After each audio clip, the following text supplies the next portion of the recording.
Happy to be joined by Deion Sanders, the football coach at the University of Colorado. My man. I mean, we go way back. Let's just take care of that first and foremost. Okay, we go way back. We go way back. Long, way back. I go back with you to the point pre-cell phones. Yeah. Okay, and one time you said, if you ever really need me, call the Road Hotel the night before a game and ask for Red Fox. That was my travel name. And that was fantastic. That was my travel name. Yeah. And my favorite comedian. Yeah. Red Fox to this day. Red Fox is pretty good. Yeah. So, Deion, your life is a movie. Well, it's different chapters. Your life is a movie. Different chapters. But I always will think that if you really wanted to, you could have played 20 years in Major League Baseball. Yeah, I think I wanted to. Yeah. But I think I wanted to, but the timing. If I had to do it all over, I probably would focus on baseball. If I had to do it all over. That's the truth. Would you feel better today if you focused on baseball, or how do you feel physically today? Physically, it's a new normal. Of course, I had blood clots, and I had 9 surgeries, and I got 2 toes amputated, and the whole left side is not. It would never be like it was. So I'm walking with a limp. Yeah. Yeah. It's not swag. It's a real limp. Right? But it's a new normal. But I'm happy. I'm here. Yeah. I'm here. You know, there's so many interesting things to talk to you about, but I think the most interesting thing, I could not figure out why you went to coach at Jackson State for 3 years. Mm-hmm. And when you chose to try to improve your lot in life, that you got criticized for it by a lot of people. Well, it's our people. But I would ask you, what really appealed to you about coaching football that now you've made it like your next life? Because I've always been somewhat of a coach. When I played the game, I've always taken the younger players up under my wing and tried to cultivate their game and their skills and their lifestyles and to allow them to know, no, these are the steps you take to be this. These are the steps. So when I got totally out of the game, I remember before Chad was Chad Ochocinco, before Champ Bailey was Champ Bailey, they all flew down to Texas, and I had like a mini camp of pro players to really teach them life, the game, and all that. So I've always been sort of coaching. Then I got into coaching my kids by mistake. I'm just sitting there watching, and they were just being coached the most ignorant stuff I've ever seen in my life, and everybody would have had a concussion if I wouldn't have stood in. And I just started from there and said, okay, if I'm going to do it, I'm going to do it right. And I went and got several guys from the NFL, former players, Kevin Mathis and George Hageman and so forth. And we started a youth organization in Texas called Truth. And we had 1,500 kids our first trial, and it stemmed from there. So I've been coaching for probably well over 15 to 20 years. The country is just getting to know Coach Prime, but I've been Coach Prime for a long time, and I adore it. It's not a job. It's not a path. It's real. It's genuine. It's something I love. It's more than coaching, though, because when you coach, you coach. I'm passionate about it. At a college football, you also have to recruit. Yes. So I would think that gives you a pretty good advantage if you walk in and you're Deion Sanders and you say to an 18-year-old kid, I want you to come to Jackson State or I want you to come to Colorado. Does it help? Yeah, it helps tremendously based on situations. Some people could teach against that. They would bring up all your lefts instead of focusing on your rights. I've done a lot of things right, maybe a couple things wrong that God has shown me the way to recant that. But I absolutely adore these young men. I adore sitting down with the families and understanding dynamics of the family, then understanding how can I assist that kid into getting to his destination. Really, we're navigational systems trying to help these kids be professionals, not just professional football players, but professional spirit. What did you love about Saturday afternoon at 1 o'clock when the games actually started? I like to compete, but the competition does not stop. Every time you walk outside your hotel room or your home, somebody's competing with you. They're competing with what you have on, your shoes, your clothes, the car you drive up in, the home that you just walked out of, your credit cards or whatever you deem to have or you call worth. It's always a competition. It's not fair, but that's the reality of our country. It's always some competition. This is my son right here. Yeah, see? What he's going to call me? What's up, Pop? Tell him what you called me. Pop. That's it. This is like a son to me, for real. Yeah. Like, Save for my real. life. Wow. I'll tell you that. We were just talking about that. Yeah. Yeah. I met him in a Big hotel. drip. Adam You see Peter the drip? Oh, I my met God. him I in a got it from the best. Shake his hand, please. There you go. Hello. We met in a hotel in Atlanta. He was going through it, and we haven't departed since then. Wow. And I love him to life. And if I keep talking about him, he's gonna make me cry because he know when it comes to him, I'm soft. Wow. This is my guy. I love him too. Ooh, look at him. Ooh. This is why he would be the best coach, the best recruiter that college football ever seen. And I'm not saying this just because it's my man. Like,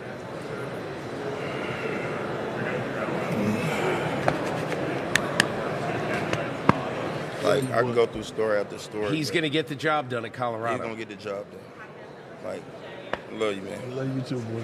Look at you. All right, I got to go. All right. I was just coming over here. The family here? Everybody here. Okay. I got to see him. We got these tuxedos for the party. Oh Lord. That was authentic. That was real. You couldn't have planned that better, man. On your show. Yeah, Adam. Yeah. So I'm really curious. Like, you want to be at the top level of college football.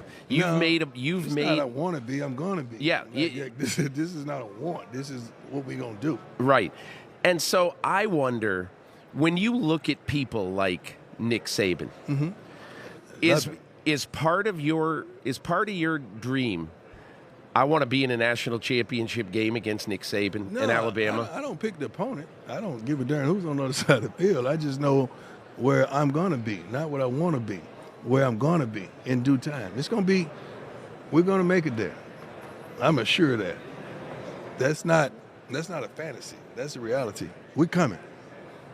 When you interviewed for the job at Colorado, okay, what did they want to know about Deion Sanders? I thought they did all their homework before they came. You got to understand that. They don't come and do your homework there. Yeah. They do the homework and come. It was different because now you're not interviewing with the sense of I got to prove myself. Right. Because I have. So now you're interviewing with the sense of, does this fit for us? Right. Is there a fit? And our AD, Rick George, is an unbelievable human being. And we clicked. And it had to be a connection. It had to be a click. And it was. Can you tell me, what is it? Why did you choose this for your next life when you could have chosen quite a few other walks of life? This chose me. I didn't choose it. It chose me. It's an extension of who I am. It's just a path that I had to keep going. I couldn't deviate from that. I've always been in people's business of trying to help someone elevate. It just happens to be a football involved. It happens to be lives involved. It happens to be timing involved. It happens to be cultures involved. And I love all of it. And I'm involved in every aspect of everything that's involved. I want to ask you two other questions before we get to the real business of why you're here. Oikos. You got baby. that right. But I want to ask you, I'm a Hall of Fame voter, and you've been pretty outspoken about what has happened to the Hall of Fame in your eyes in recent years. You know we've gotten soft. Okay. All right. It's open house. Well, is it's it not? open house. Is it not? Look. What do you call a Hall of Famer? A guy who, what? A guy who was so great when you watched him play, you knew he was a Hall of Famer. He changed the game. He changed the game. That's what I was told when I was a shorty coming up. Yeah, but wait a second. Guards don't change the game. Excuse me? Guards. Yes, they do. No, they don't. They change the way the game is played. Yes, they do. If you have a guard that's dominant, that changes the way you call your game. That changes the game. All right. Well, that's correct. Larry Allen changed the game. Yeah. Larry Allen changed the game. That was a guard tackle, whatever you want to call it. So, yes, it is. He changed the game. All right. So how would you sort of separate, if you had your choice, in the Hall of Fame? Would you really want to have a wing of the Hall of Fame? Yeah, upper room. An upper room. You got to have an upper room. And so how do you decide who's in it? Shoot, they decide who's in it. The game decides who. You know who changed the game. Like if you just say, okay, so you're going to put LT beside some of the guys that y'all been putting in the last few years, you just going to have them sit beside LT like it's cool? And at night, the lights are still on and somebody got to turn off the lights. And LT say, man, get your butt over there and turn off the darn lights, because he's at that level. Yeah. And some are not. It's just, you guys can't feel good about this stuff, but you have a quota. You shouldn't have to meet a quota every year to send guys in. If they ain't that, they ain't that. That's not right. Yeah. Because that's what y'all told me a Hall of Famer was. And secondly, how can Devin Hester not be in the Hall of Fame? I'm a Devin Hester devotee. Devin Hester changed the game. Yeah. When you think about returners or anything, Devin Hester, he changed the game. How can he, the second year straight, that stuff makes me mad, man. Because now it's like hate is involved. Hate shouldn't be involved in this stuff. I don't think hate is involved. So how can Devin Hester not be in there? Listen, you're talking to somebody. I voted for Devin Hester. Okay, so how is he not in? Give me anything. I think this is my opinion. Nobody says I'm not voting for Devin Hester because of X. Here's my opinion: the number of snaps that Devin Hester played. I think returner. That's a fact. I understand. Would you want him out there every play? No, you don't want him out there every play. I understand exactly what you're saying. He's unique. You got to look at the situation uniquely. Yeah. He's unique. Right. And he did something that has never been done before. He changed. You couldn't even get up to go pee. You would hold it on fourth down because of Devin Hester. You would hold it because of Devin Hester. Nobody wanted to kick. In other words, you wait for the quarterback to get on the field. Exactly. Exactly. Devin Hester. Okay, but here's the biggest issue. How in the world would you decide who goes in the upper room? You say, they'll choose the upper room. You know who should decide? We should decide that. Y'all need to get out the way and let us decide the upper room. Y'all have done your thing, and I appreciate that. I appreciate it immensely, because you earned the right to be on that committee to vote. The upper room, that should be us, because when we're together, we know who ain't got no business in that. When we together, we like, where you get your jacket from? What would you do, for instance, with like Don Hudson, who in 1935 to 1945 caught 3 times as many passes as anybody did in the first 25 years of the NFL? In his era, was he totally dominant? Yes. And he should be in the upper room. All right. You don't compare eras, because eras are different. Right. Like you got quarterbacks throwing for 4,000 and 5,000, but they're throwing every turn down. You can't touch the receivers. And some didn't back in the day. That does not eliminate their worth. Who do you think is the greatest quarterback of all time? Brady. Longevity? Not or greatness?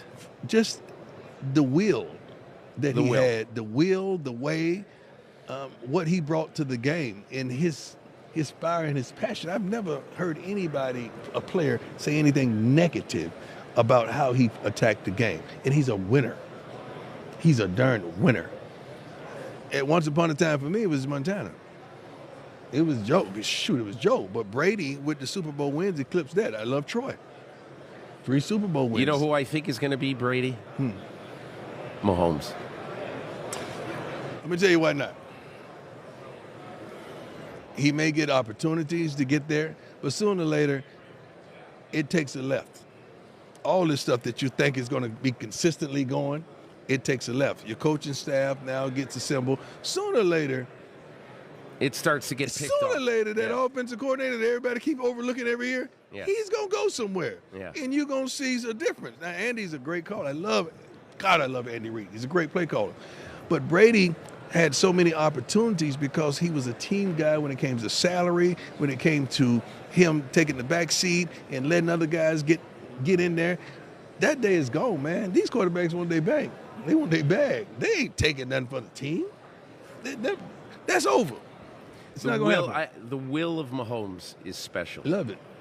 I just think, especially what he proved after that Jacksonville game. Yeah, but you talking about his will, and I love him because you've seen him consistently in the playoffs. Right. That's why he's on the tip of your tongue. Now, some of these other guys, if you consistently see them, you'll be talking about, hey, man, shoot, the will of this guy, or the passion that he plays with, but you got to consistently see him. Right. Yeah. Okay. We talked about LeBron, right?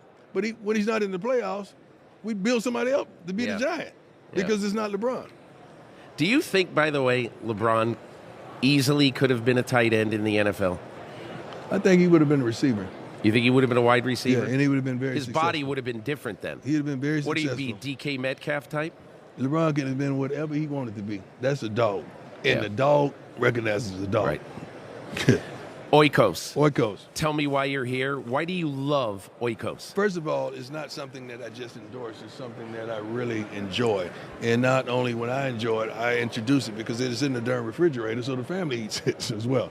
So now we have a family affair. This is the second year straight that Oikos and I have partnered for a Super Bowl spot.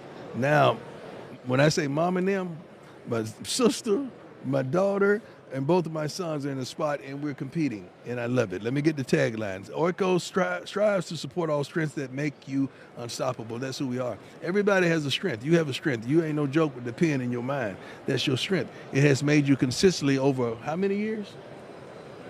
39. Unstoppable. I have a strength, and I'm hitting another chapter of it, and it continues to make me unstoppable. So that's what Oikos is a part of, and I'm thankful that I partner with a company that thinks like that, and I love it. Deion Sanders, the head football coach of the Colorado Buffaloes. We coming, baby. It's been great having you. And thanks for my guest, Adam Pac-Man Jones. That's We my did son. see the Pac-Man. That's right. Thank you so much. Thank you. Hi, I'm Mike Tirico, and thanks for watching. Make sure to hit subscribe for the latest news and highlights from NBC Sports.